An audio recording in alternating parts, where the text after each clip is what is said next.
happy Friday. I was going to say happy. No, I'm on the wrong day here. My days. Happy Sunday, everybody. Happy Sunday. Welcome to Unheard Voices. My name is Pam Price. I'm the executive director of Ellen Foundation.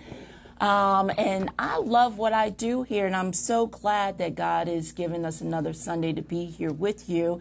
My guest today, she is very familiar with being here, is Ms. Tamika Douglas. Yes. And I am so glad I'm sorry, forgive me, I'm exhausted. That's okay. The Women with No Limits. Thank you so much. Lord, y'all bear with me. It's just a rough morning here. Yes. I appreciate you coming in and continue to support Ellen Foundations and Absolutely. Unheard Voices. Absolutely. Today's show is a dedication to my brother. The intro music was a gift that he did for me. I lost my brother on Friday.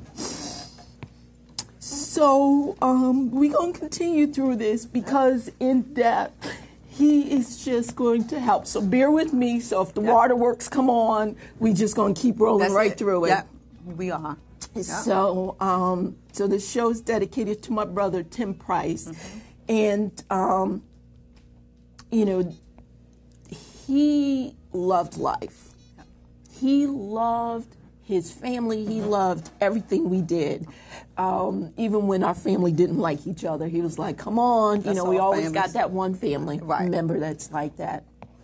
But what he did, because he had so many things going on with him, he struggled with depression. Okay. And he didn't take care of his health and a lot of things that went on. So along with his celebration, because now we're going to celebrate his life, yes, we are. We want to also talk about the importance of us, people of color who are very lax in taking care of themselves, to get the help that they need. Right. To get don't be ashamed to reach out and talk to someone because of the fact that you need the help, because we continue, and I've been guilty of it. Some days be like, Lord, I'm laying in bed and I've pulled the blankets over and I don't want to be bothered. But through that, we have to push through it. We have to push through it. So, but before we get really into this conversation, I want to thank everybody that came out and supported Ellen Foundation's STEM and STEAM Youth Conference event, which was really nice. A great time. Yes. We had great support from Tamika and her team, the Rise Coalition. Our sponsors were fantastic. Tamika, also Nicole Cunningham, Wayne Cunningham cooked. Yes, he did. He made sure we had some food. Our speakers were fantastic. Yes. I'm thankful that DJ Five Star came out and did his thing with our young people. And our sponsors, there is such a huge list. I'm not going to go through all of them because in my state I might forget one of them. Right. And I don't want to offend anyone. So I want to thank all of our sponsors and donors and people that just reached right in and supported these babies. We had about, 40, 50 young people. And they was asking questions. They were so involved in and the I was whole just thing. shocked. I was surprised. They was raising their hands. Yeah. When I went to work, that Monday, I was telling people on my job, like, these kids was asking questions. They 9 o'clock in the morning. 9 o'clock in the morning, they was there, and they wanted to know, like, what can I do? What are the steps that I need to take to follow my dream? And I was just shocked that our youth, we get a lot of people that talk bad about our youth, but we got good kids out there that wants to follow their dreams. And I was just shocked how these babies was asking questions. It was 9 o'clock in the morning. I didn't see nobody putting their head down. No. I didn't see nobody falling asleep. They were They so were so into it. And it's important for our young people to become very involved in STEM and STEAM. Right. And the difference between the two is that in STEAM it includes the arts portion. So it's science, technology, what's the other one? Science, technology, education, arts, and mathematics. So all of that is very important for our children to really grow, because you can't just focus in on math, English, all those things without having the arts to really offset that. And it was just so great. And Ellen Foundation is going to continue with this. And because my brother was an artist, he was an actual musician back in the day, in his heyday. He opened up for Roy Ayers back then, so I'm dating myself, so I'm not going to tell you anymore. So Ellen Foundation is going to start a scholarship in my brother's name. And I'm so excited for that. Yeah, so it's going to be called the Tim Price Arts and Music Scholarship. And we're going to begin to accept applications starting in January 2019. So please watch our website and also on our Facebook page. So because I want to honor him, but also in this, I just want to make sure that there's the good, and then there's stuff that he struggled with. Right.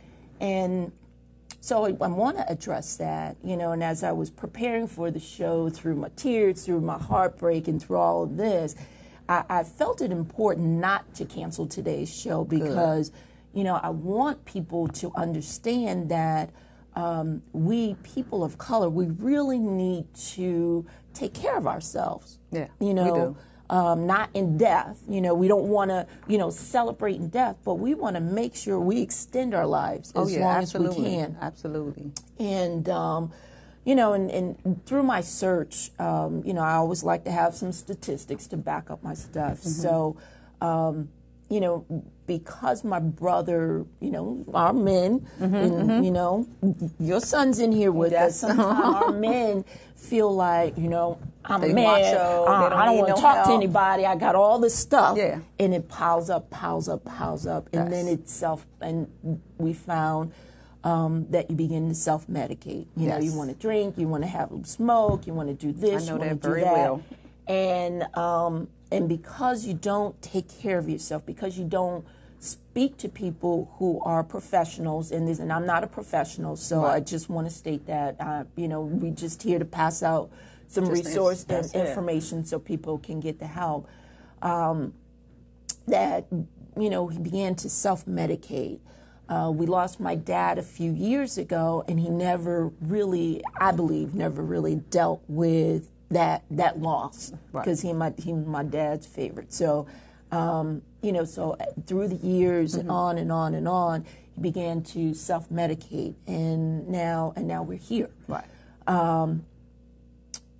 And in doing the search on, drinking problems, not just drinking, but in drug and, in self-medication, that there are many causes, and I looked up the studies that were done from NIH, and a lot of self-medication is done because of financial difficulties, illness, trouble with relationships, work-related, legal issues, and it goes on and on and on.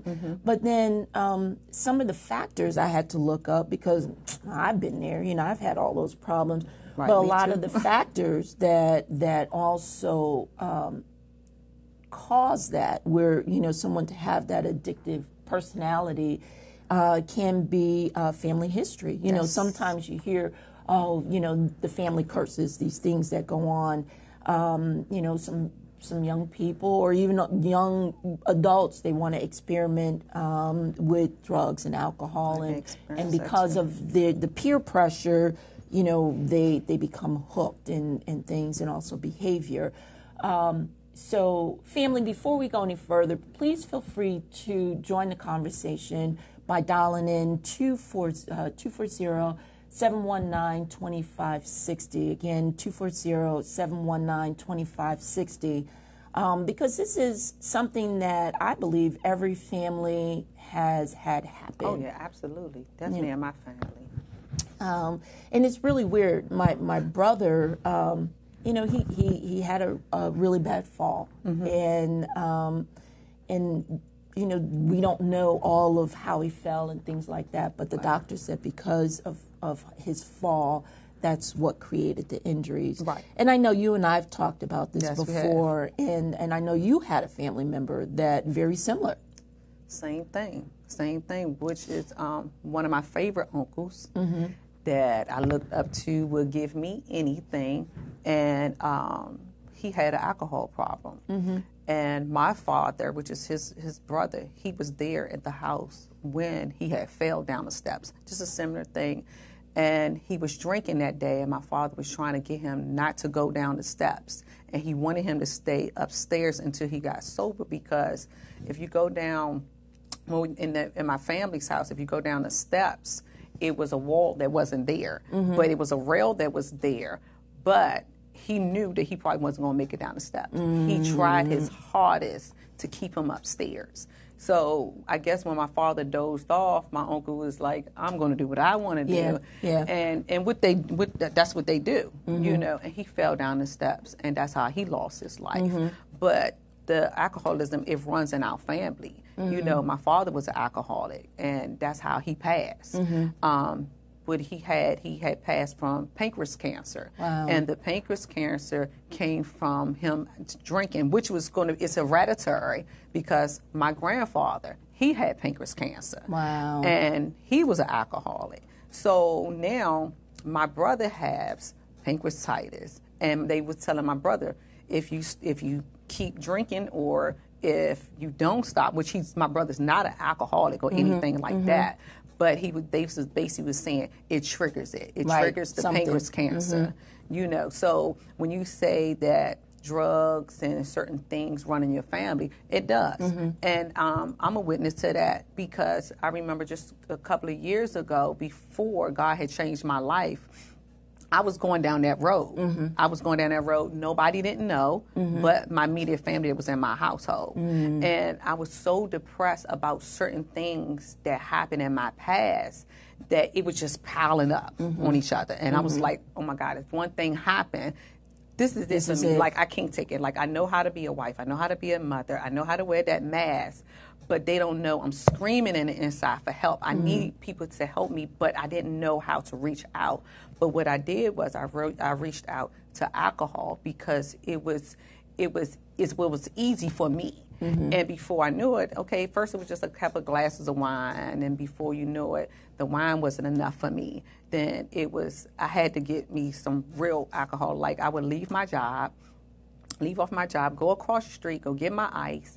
I already had my drink in my car. By the time I got home, I was already good. Nice. Yes. Yeah. And it took me 20 minutes to get home. So I was where I wanted to be. So when the kids and my husband and everybody wanted to talk to me, it was like, womp, womp, womp. Yeah. I was numb. Yeah. I was like, oh, okay. Yep.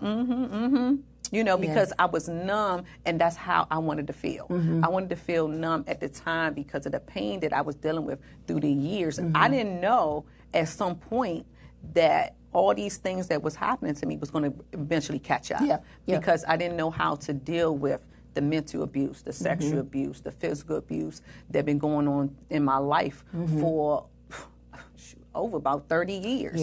And I'm 42 years old, and I'm just getting to know Tamika, and I'm getting to know myself. And I knew I started having a problem when I had some alcohol in my refrigerator, and I got home, and I knew when I got home I was going to get me a glass, and my mother poured my bottle out. Oh my gosh. Why she do that? I was so angry. And I knew I had a problem when I was so angry at my mother that I wanted to cuss. Wow. That's how angry I was. You know. But God delivered me from that, and thank God He did, because it was a pattern in my household. I have a cousin that's struggling from that right now. He lost his mother in 2007. Wow. And he's really, really young. And I just don't want him to fall down the same road, the same path that my family been going through for years, for generations. And I don't think it's a generation curse. I want to say what you've been seeing through the years, the pattern. And it just continues too, because after you do something numerous times, it becomes very easy. That is something that you do. I mean, it's just like how you tie your sneakers or how you pronounce a word or how you write. If you do it so many times, repetition. Yes. And that then solidifies on how you're going to do something because you do it over and over and over again. Absolutely. Yeah, definitely. So, because of this piece that our family had gone through, as I mentioned, my brother believed in life. He believed in living. It's just in that one piece, he got stuck and he didn't know how to get out. So Ellen Foundation is also in the process. We're going to open up the TAP. My brother never had a middle name, but he always wanted to be called Alan. Okay. So, okay. And his stage name was TAP. So we're going to open up the TAP Alcohol, Drug, Health, Mental Health Center. That's beautiful. And we're in the process of starting that because I know, in knowing my brother, he always wanted to help. He always wanted to be a help to somebody. So between the scholarship that Ellen Foundation is going to do in his honor, and also with the center that we're going to do, it's going to continue his legacy and continue to achieve what he really wanted to achieve. Right. My heart's broken, but I know that in this, God had a plan for this. Oh, yeah, absolutely. He and, had a plan. I may not like it, but, we never do. His ways are higher than mine, and I have to be respectful. And here, I know that this is going to be bigger. This is going to be something that my brother always wanted to achieve, and I want to make sure that we, Ellen Foundation, with my family and with the board, that we honor him. That's good. That we honor him. So I just wanted to share. Family, please join in. Feel free to call in if you have any questions, 240-719-2560. Now, Tamika, your organization, so Ellen Foundation, along with your organization, we've worked with women, definitely in the domestic violence area, families that have struggled financially, on and on. So, and what I found in working with these families is that depression is a very big part because families feel stuck. Families don't know where to go to get the help. Right. And just in, if you see someone, just kind of want to give you an idea of what depression, some of them, not all of them, really, just like, oh my gosh, she's depressed, let's take her to the hospital. Right. But there are a lot of factors here where we need to be careful in watching family members. And when we work with these families, it's drug and alcohol problems, anger, irritability, chronic pain, feeling of hopelessness, headaches. Lord knows I have a lot of. I went through the same thing. Yeah, and social withdrawal and isolation, and there's many others. So if you know someone that you see that is starting to struggle with these things, in working with my family and working with these people throughout the organization, I find that you don't want to browbeat them, because they're not going to listen. No. They're going to do, even with families that are ready to come out of the domestic violence situation, they're not going to listen until they are ready. Oh, yeah, absolutely. But I always say you want to make sure that you let them know that they are loved. Oh, yeah. That you are here, that you are, ready to receive them, and that makes it easier for them to make the decisions to come out. And I know that in your story that we talked about is that, in what you just mentioned briefly, is that you struggled with, your family went through this. Right. This was a family, I'm not going to say a family curse, I'm going to say a family generation of mental abuse and sexual abuse and domestic violence.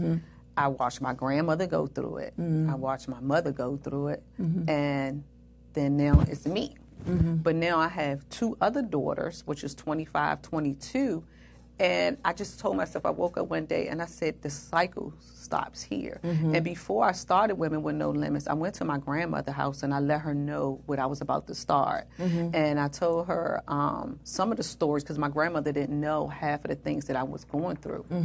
And she said, when you go out there and speak, you speak for me. You be a voice for me. Because back then, we didn't have a voice. We didn't have all these programs and these opportunities that y'all women have today. So she said, when you speak for me. So when I speak, I don't speak just for my grandmother and my mother. I speak for my cousin. I lost my cousin. Her name is Faith Douglas in 2007. I speak for my aunt when she had passed as well. And it was a lot of women in my family that went through certain things that I went through. And I just left Atlanta just this morning, and I was giving them a scenario about the Titanic and how I always looked at the Titanic number of times, but it was something about the end that God wanted me to catch. And what he wanted me to catch was, it was a woman that had 3 children, and she knew that the ship was about to sink.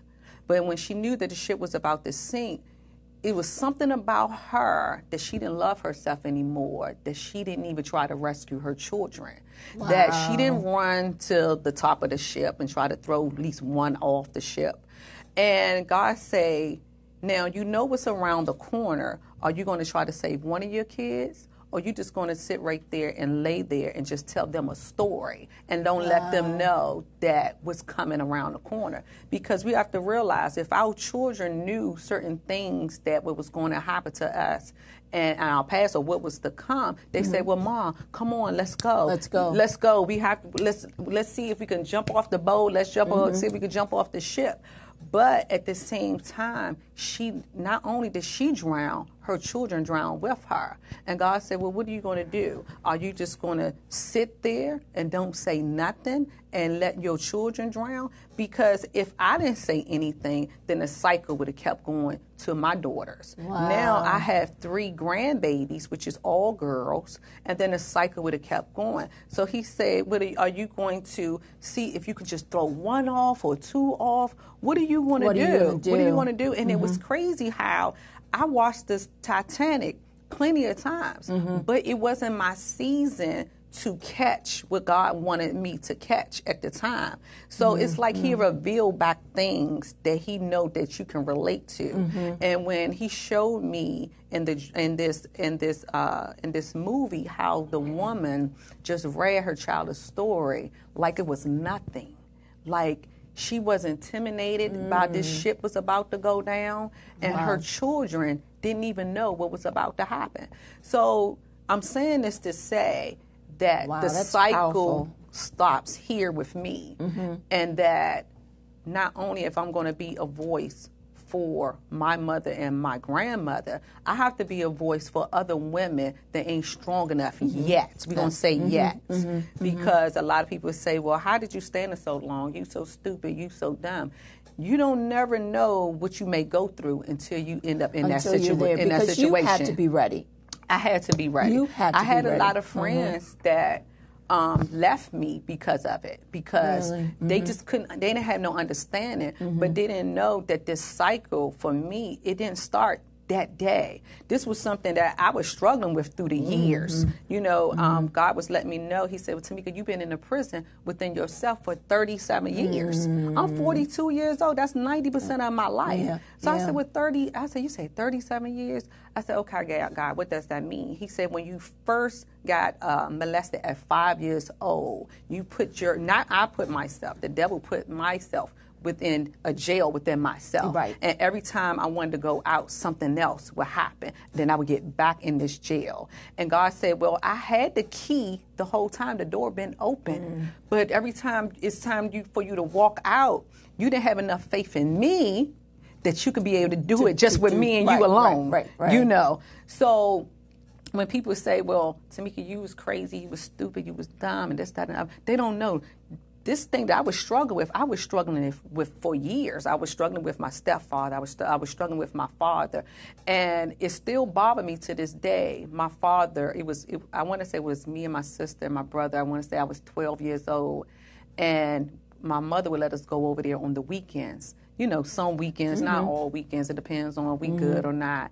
And I told my father, I said, every time we come over here, you dropping us off over in our aunt's house, all your friends is always around. So I said, well, why we can't just go to the park together? Yeah, do something. Or go to the movies just by ourselves and not with your friends and not dropping us off over this aunt's house and that aunt's house. And I would never forget, and my sister, we talk about this all the time, and he said, let me tell you something. My friends was here first, and my friends will always be first. Now imagine as a young lady that this man that you're supposed to look up to, he's supposed to be your hero, he's supposed to make you feel safe, that this man, the first man that you're supposed to have ever fall in love with, tells you that you would never come first. It still breaks my heart to this day. You know, but when my father got on his deathbed and he was sick, I still was make sure I was there. Like he never said anything. I mean, when I say I washed him up, I did everything that a daughter was supposed to do, but I'll still show my father love. But I had forgave him, but the pain still hurt here and there. And that's important, you know, as you go through this process, that you do forgive yourself. Oh, yeah. Because in order for you to continue with life, in life with your babies, you have to forgive yourself for being in that situation for such a long time, because what can happen is that you can begin to feel bad about what your children went through, and then it's the snowball effect again. You know, so you definitely have to love them and definitely have to really show them how much you love them. And even though things happen in life, but they happen to make you stronger. Absolutely. So that way you can give back to the community or to your family or to whomever that person is that needs your help. You can always reach back and say, I got you. And it makes it easier for them to understand. You can say, I understand. I understand. Makes and it guess easier. what? And I know how I feel to be abandoned. You know, not only I know how I feel to be abandoned, I used to ask God, why me? Why did you choose me? And he said, well, I chose you because I know you was going to get through it because you was the stronger one, and I knew that you was a warrior, and I know that if once when I heal your pain, I know you're going to be the one to go back. Absolutely. Because some of them that go through, they don't tell their story. They don't go back and go get nobody. They say, well, I made it out. I'm gone. If I can do it, they can do it. Don't tell them, don't give them the resources that they need. Don't let them know their story. Don't give them a hug. Don't let them know that if I can do it and God delivered me from it, he can deliver you from it. Because I had noticed in the Bible, I seen it, it's a sin for you not to tell people your testimony. Yes. Yep. It's a sin for you not to share how the mercy of God had brought you out. So I say, see, that ain't gonna be for me. Yeah, because the word tells you to go tell. Right, he'll tell you, go tell it, and he'll tell you what to tell, who to tell, when to tell it, how to tell it, and how to tell it. Yeah, it's not for you to just brat it out and say that happened. When the Holy Spirit take over, and which is all of us had that in us, that inner spirit. Right. He'll guide us what to do and what not to do. It's just for us to clear our mind of everything that's going on so we can hear his voice. And it's always been there. A lot of people say, well, I don't hear it. It's there. It's there. It's there. You just got to cut the TV off sometime. You have to cut the radio off sometime. You got to have a minute. And just you and him. And my biggest thing, and me and my brother, we talk about this a lot, which I love. I have to go by a big body of water. It's something about the water, the calmness. Yes, that relaxes me, that makes me feel like I'm closer to him. And then when I get close to him, it's that energy from the water, which is the earth. And I talk about to some people, I talk about that's called The Secret. And not only The Secret, I forgot the name of the other thing that I watched, but one thing about the body of water, it draws you in and it relaxes you, and it's the quiet time. And it's something about the rhythm of the water that I love so much. And God just talks to me. And I have to, a lot of times, cut my, like where I live at, it takes me 45 minutes to get to my job. So I cut the radio off a lot. And I put the windows down, and I just listen to the air. Yeah, and it's that soothing. I do the same thing. And it just relax. And I'm on 295 a lot, so it's nothing but me and the trees. Yeah.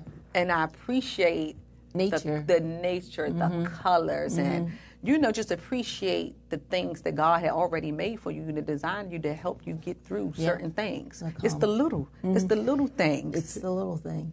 We're going to take a quick break here. We'll be back, and I want to talk some more about what you're doing, what the organization's doing, and so we can all support all of what Ms. Tamika Douglas is doing out there. So we'll be right back, family. Thank you.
Welcome back.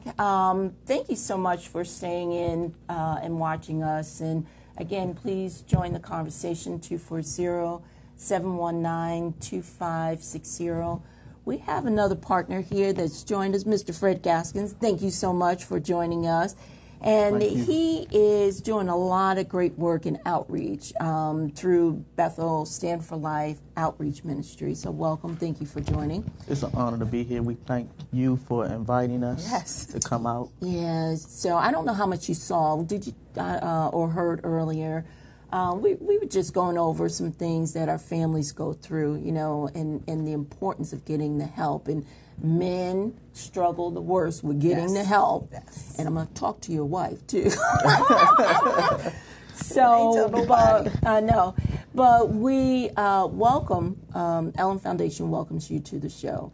What the second segment we were going to go into is talk about the work that we're doing in the community. So, you know, you're right on time. And family, just a reminder, Ellen Foundation, you can find us on the web or all social media, www.theellenfoundation.org, and our social media page through Instagram, and also on Twitter, it's Ellen Foundation 1. And here we're going to talk about the importance of taking care of the community. Ellen Foundation does do a lot of work with survivors of domestic violence. We are actually going to be opening a shelter for families in October who are survivors of domestic violence here in Prince George's County. As you heard earlier, we're going to do the TAP Center, which is the TAP Alcohol, Drug, Mental Health Center. And we're just going to be out there feeding families and so on and so forth. So please follow us on social media so you can see a lot of the things that we're doing. So Tamika, please go in and share exactly. I know you got a lot of stuff coming up, so please share what you got going on. Well, we did have the women's conference that was going to be on the 16th. It had been pushed back to July the 28th. I'm sorry. July. Yeah, I'm glad you mentioned that. The women's conference, due to the family emergency, yes. we've moved the women's conference now to July 28th. So I'll be updating that very soon on the website. So please continue to follow us on there. And I know you got some other stuff going on. Well, for June, I have my crab feast is coming up. Yum. That's the end of June. That is June the 30th. It's going to be from 3 to 7.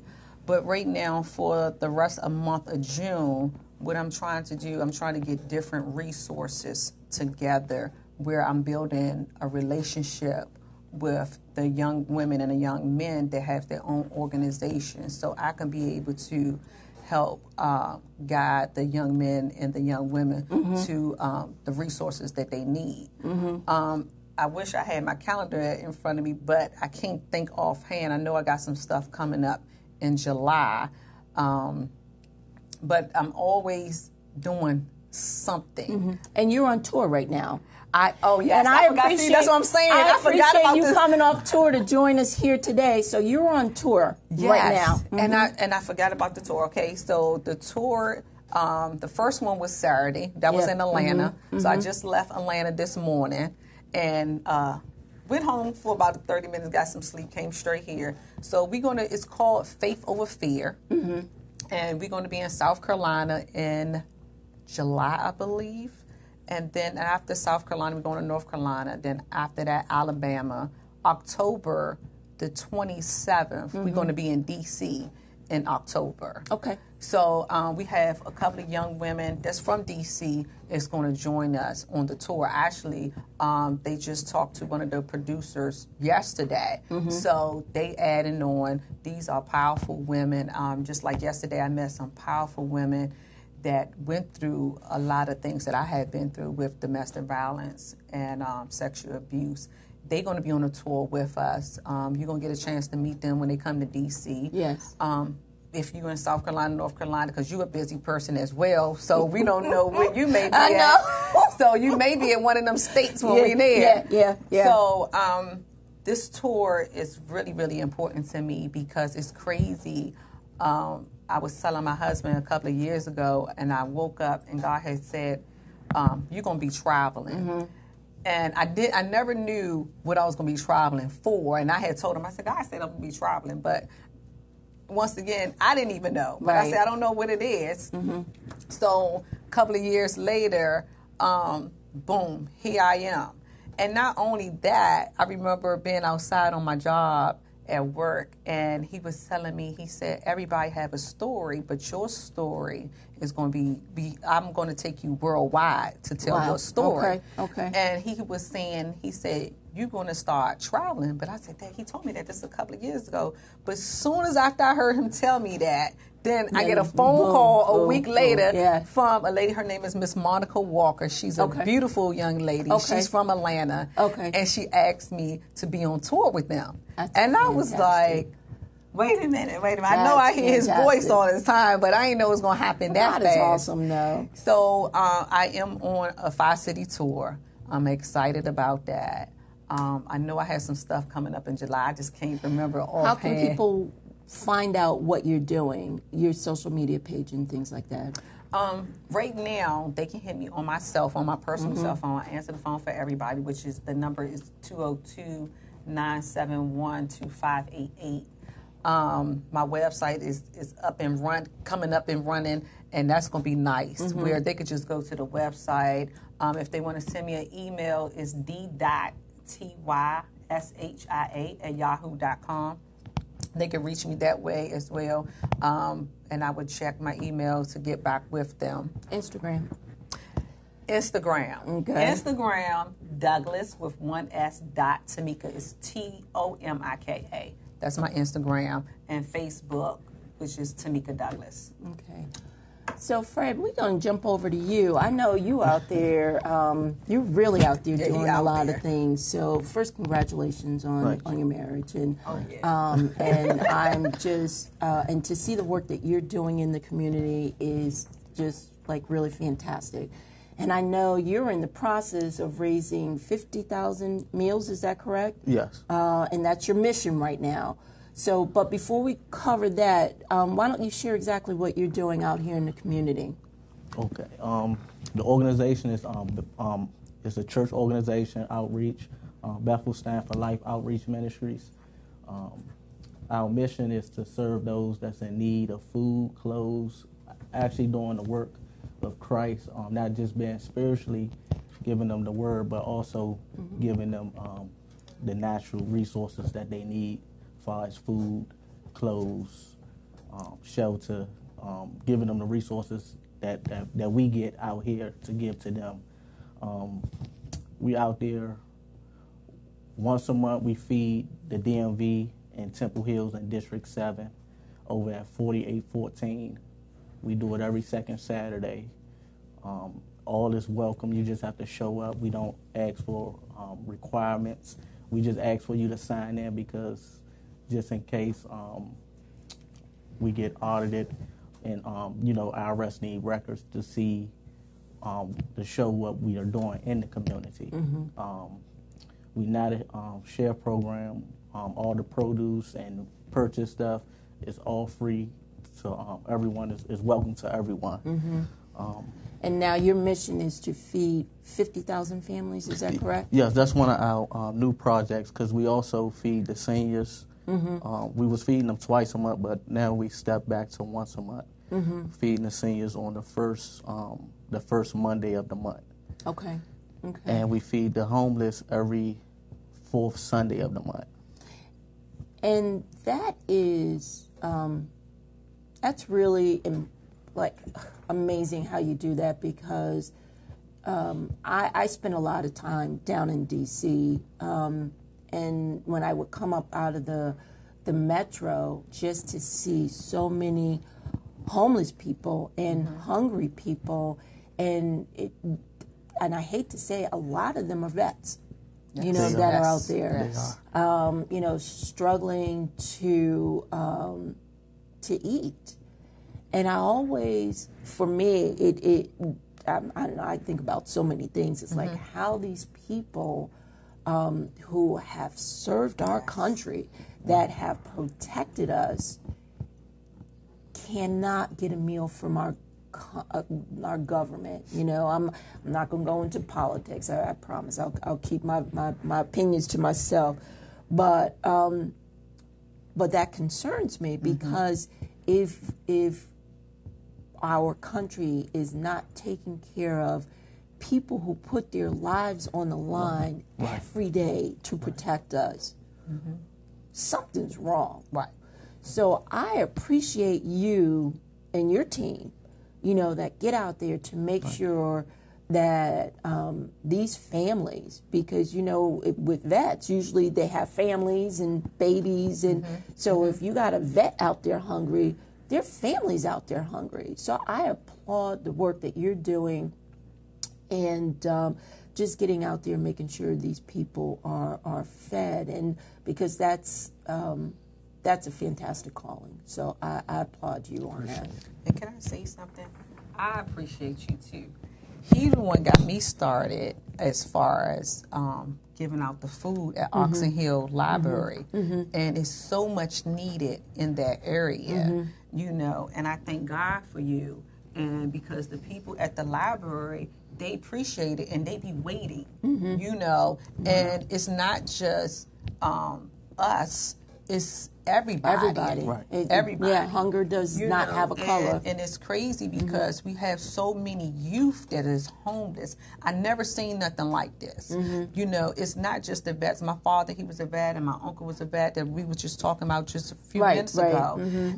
But to see young people don't have nowhere to go. Nowhere to go. It's kind of scary to see these babies 14, 15, 16, 17, and in their 20s, and they homeless, and in our area, especially in the Prince George's County area, where people not talking about it as much as they talking about in D.C. Right. And it's really bad. Right. It's really bad. Yeah. And I thank God for you, and I thank God that He put you in my life, because it opened up the doors to meet Miss Price and Nicole and different ones, and for me to be able to feed these people that they be waiting. They got my phone number. They call and say, "Are you coming this month?" And I had one guy.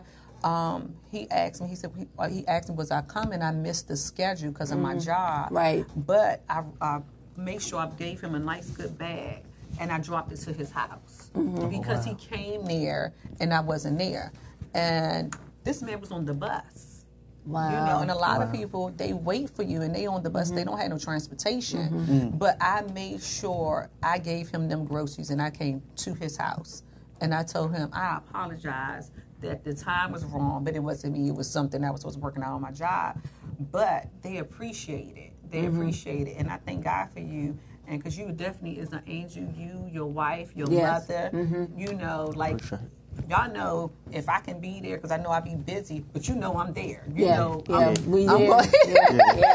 going to be with you, but I just want you to know I appreciate you as well. I really do. We appreciate you, because it's hard to find people that's out there in the community that want to help, that want to serve, that want to volunteer, that want to get out there and not just talk about it, but be action. Right. Because a lot of times we have faith, but we don't have the works. That's it. And what does the word say? Faith without works is dead. Is dead. Yeah. And we have to have both.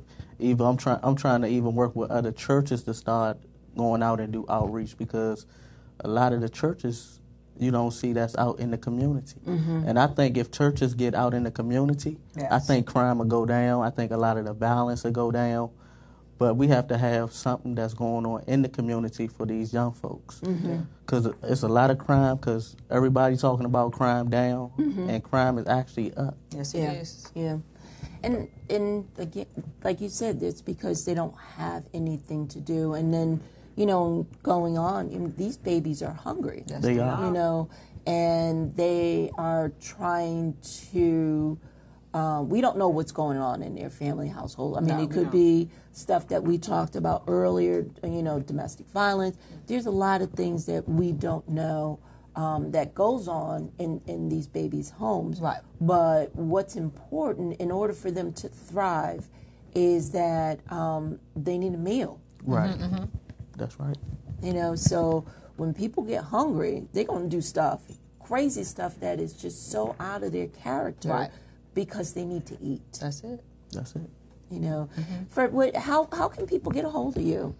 They can get a hold of me. We have a website, www.bethelstandforlife4.com, and we also on Facebook. You can go to Frederick, FREDERICK Gaskins on Facebook. We also, you can put in our church name, Bethel, BSFLOM. We on Twitter. You can put BSFLOM, our abbreviation, and then our page will pop up. Twitter, Facebook, and Instagram.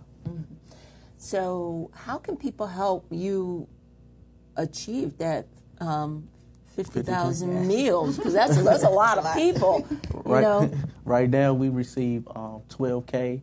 I want to thank those that have been reached. Those is actually the community on Facebook. Those people that's on Facebook, they've been pouring into the 50K mission. Pastors, bishops, apostles, church members, even people that's just first time on Facebook, been pouring into it. Organizations been pouring into it. I just want to thank all of those individuals that just been donating to the 50K meal. And the 50K is for the seniors, it's for the homeless, it's for school kids. I got a call this week from a school in PG that asked, can I donate meals to the students for the weekend? Because I'm finding out a lot of kids don't eat during the weekend. Yeah, they don't. They don't. Yeah. So they asked, they reached out to me, and I'm working with them to try to make sure they get meals. And not only that, in the summertime, a lot of kids don't get the foods that they need because the schools is out, and most of the time they get it for breakfast, their free lunch and the breakfast and the lunch. So I know in DC they still give out like lunch in certain places, but in Prince George's County they really don't do it a lot. But I'm glad that the school reached out to you for these kids. Yeah, that's good.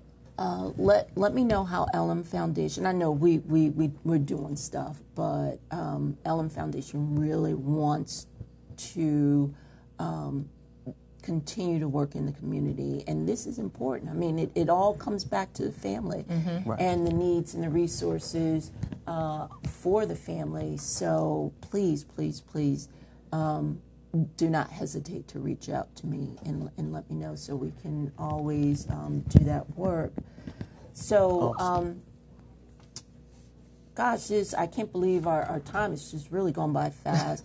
Thank you for, just really helping me work through this piece here.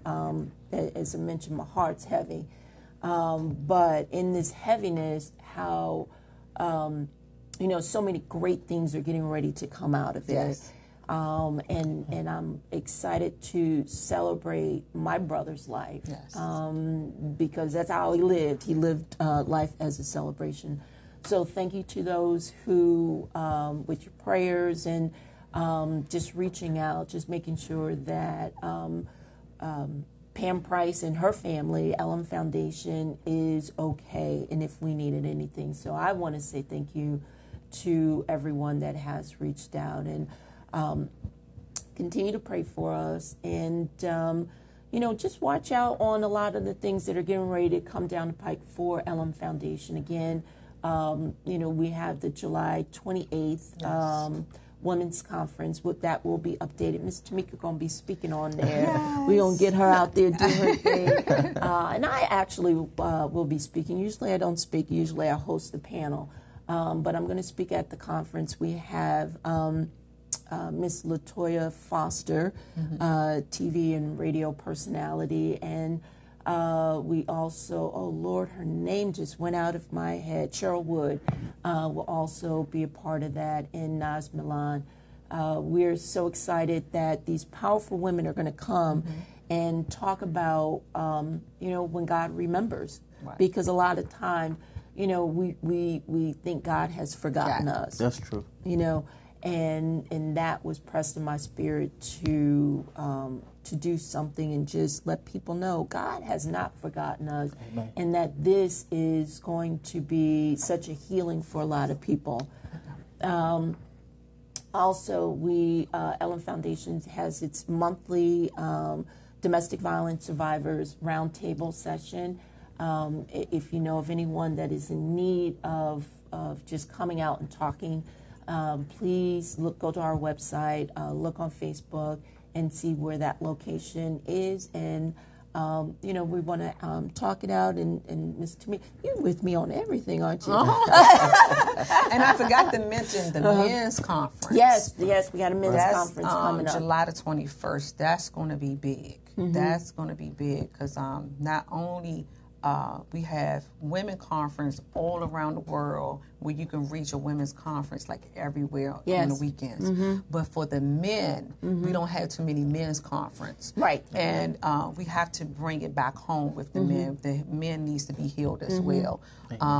Not only does the women go through, the men go through. The men go they through deal too. with abandonment, domestic violence, sexual assault, human traffic. They deal with the same things, and we have to, as you know, and is it? See, I go off the Bible, which is written. That's okay. And that's all right. Me and Nicole and a good friend of mine, Chris, we're going to be on the back burner of it, but the men is going to be on the front of it. Yes. And we just want them to let them know we support you. Right. Women is supposed to be designed to be the man's helper, you know. And that's all we're trying to do. We want to heal our men. Yeah. We want to heal our men so they can be better fathers, better sons, better brothers, you know, better husbands. You know, we have to start with them first. Yes. You know, it's nothing wrong with us getting the healing, but we need our men to be healed as well. Yeah. And it will be better in our household and our families. Amen. So, I believe that. So that's why we're going to do this on July the 21st. Okay, perfect. I forgot all about that. Perfect. That's great. Yeah. Fred, you have some last words to say here? No, everything was well said. Well said. Well said. Family, thank you so much for always following Elam Foundation, supporting Elam Foundation and the works that we're doing.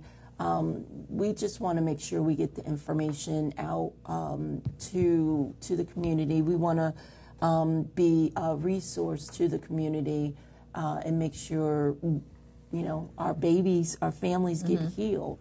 And that's important that, you know, our team, because there's, 9 of us in the coalition, that we're out there reaching out and doing some things and hitting the ground. So please do not hesitate to reach out to any one of us, again, through website or on social media if you have a need. And if you call us afterwards, someone from the station will make sure that we get the information. Again, thank you so much. We'll see you next month. Yes. Definitely. God bless you, and continue to hold on tight, your family and your babies. Life is precious, and you just never know. Just never know. You never know. So thank you so much. God bless you. We'll talk to you soon. Amen. Bye now. Amen. That was good. Yeah.